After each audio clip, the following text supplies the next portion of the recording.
कछुए का एक परिवार पिकनिक पर जाने को सोचा। उन्होंने सामान और खाने की चीजें पैक की और पिकनिक के लिए निकल पड़े। 2 साल बाद वह उस जगह पर पहुंच गए जिसे उन्होंने चुना था। उन्हें 1 महीने लग गए उस जगह की साफ सफाई करने में। इसके बाद उन्होंने अपने खाने की टोकरी खोली तो पता चला कि वह नमक लाना भूल गए हैं। नमक के बिना खाना बेस्वाद है। सरदार कछुआ बोला कि छोटा कछुआ बाकी कछुए से तेज चलता है, इसलिए वह वापस जाएगा और नमक लेकर आएगा। छोटा कछुआ बोला, मैं नमक लेने जाऊंगा पर मेरी एक शर्त है, जब तक मैं वापस नहीं आ जाता तब तक कोई खाएगा नहीं। कछुए बोले, हमें शर्त मंजूर है। छोटा कछुआ नमक लेने चला गया। 6 महीने बीत गए लेकिन वह नहीं आया। इंतजार करते करते 2 साल हो गए लेकिन वह नहीं आया। इसलिए परिवार के बाकी लोगों ने टोकरी खोलकर नाश्ता करने का फैसला किया। जब उन्होंने नाश्ते की टोकरी खोली तो छोटा कछुआ झाड़ियों से बाहर कूद गया और चिल्लाया, देखो मुझे पता था कि तुम सब मेरे वापस आने तक इंतजार नहीं करोगे, इसलिए मैं नहीं जाऊंगा नमक लेने।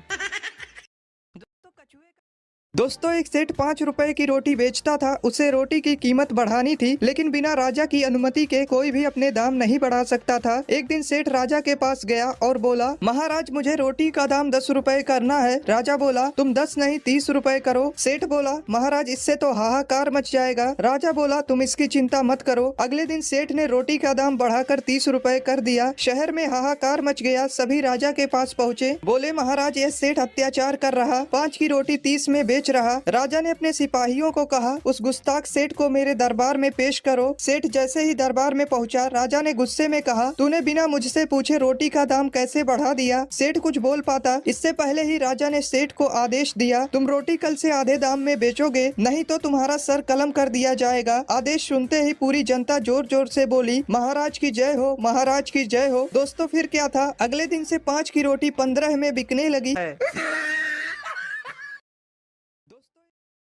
एक बार 2 दोस्त एक शादी में गए। जैसे ही वो होटल में आए, उनको सामने 2 दरवाजे दिखे। एक पर लिखा था दूल्हे का कमरा और दूसरे पर लिखा था दुल्हन का कमरा। वो दोनों दूल्हे के कमरे में चले गए।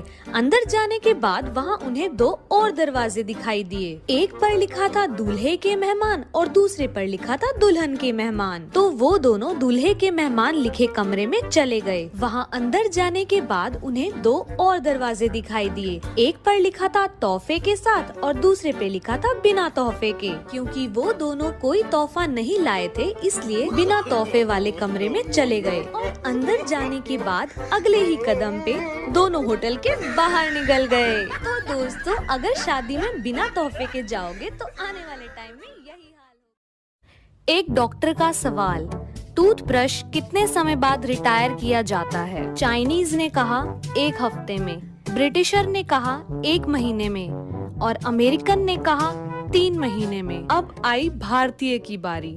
भारतीय ने बोला, डॉक्टर साहब इंडिया में तो टूथब्रश कभी रिटायर ही नहीं होता। डॉक्टर बोला, वो कैसे? भारतीय ने कहा, इंडिया में टूथब्रश सबसे पहले दांत साफ करने के काम आता है, फिर हेयर कलर करने के काम आता है, उसके बाद मशीन की सफाई के काम आता है और जब उसके बाल गिर जाते हैं तो पजामे में नाड़ा डालने के काम आता है। एक जापानी टूरिस्ट इंडिया आया। उसने टैक्सी ली और उसमें बैठ गया। इंडिया का ट्रैफिक देखकर वह थोड़ा परेशान सा लग रहा था और अपने जापान देश की तारीफ करता जा रहा था। तभी रास्ते में एक कार तेज रफ्तार से निकली। तभी उस कार को देखकर वह टूरिस्ट चिल्लाया, अरे वो देखो, टोयोटा की car, made in Japan, very very fast. तभी 5 मिनट बाद एक और कार निकली। वो टूरिस्ट फिर चिल्लाया, अरे ये तो निसान की कार थी, ये भी made in Japan, very very fast. Taxi driver हिंदुस्तानी था और उस जापानी टूरिस्ट को अपने देश की इतनी तारीफ करना उसे अच्छा नहीं लग रहा था। अब उस टैक्सी ड्राइवर को थोड़ा गुस्सा आ रहा था। तभी एक और कार बड़ी तेजी से निकली। जापानी टूरिस्ट फिर चिल्लाया, अरे ये तो होंडा की कार है, made in Japan, very very fast. अब टैक्सी ड्राइवर के सब्र का बांध टूट गया और उसने अपनी टैक्सी रोकी और टैक्सी मीटर की तरफ इशारा किया और कहा, सर 500 रुपए। उस जापानी टूरिस्ट ने कहा, अरे अभी तो 15 मिनट भी नहीं हुए। टैक्सी ड्राइवर मुस्कुरा कर बोला, सर ये मीटर मेड इन इंडिया है, बहुत तेज, वेरी वेरी फास्ट। बहुत समय बाद मेरी आंखें खुली और मैं कोमा से बाहर आया। नर्स ने मुझे देखा और बोली, ओ तुम्हें होश आ गया। मैंने नर्स से पूछा कि मैं कितने समय से कोमा में था। नर्स ने कहा, तुम 10 साल से कोमा में थे।